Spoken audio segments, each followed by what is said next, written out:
अस्सलाम वालेकुम व्यूअर्स, उम्मीद है आप सब खैरियत से होंगे। अब हम पढ़ते हैं हरूफ की इकसाम। हरूफ की किस्मों में से हरूफ तशबीह एक किस्म है।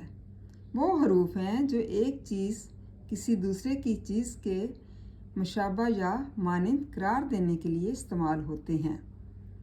मतलब मुशाबत के लिए इस्तेमाल किए जाते हैं या मानिंद करार देने के लिए इस्तेमाल होते हैं। मसलन मानिंद, तरह, जैसा, सा, जूं, मिसल, मिसाल, सूरत, बैना, हूबहू वगैरह। मतलब ये इसकी तारीफ़ है कि हरूफ तशबीह किसे कहते हैं। जो एक चीज़ किसी दूसरी चीज़ के मुशाबा या मानिंद करार दे उसको हरूफ तशबीह कहते हैं। इसमें मैंने मिसालों से वजाहत की है।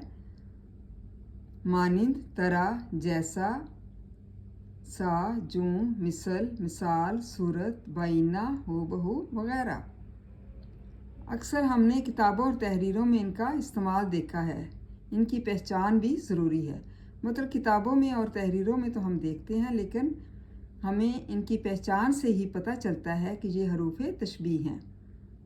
अब मिसालों से वजाहत करती हूँ कि हरूफ तशबीह की क्या मिसालें हैं। शरबत की तरह मीठा। शरबत की तरह क्या है? तरह क्या है? इसमें हरूफ तशबीह है। ज़ैद हातिम की तरह सखी है।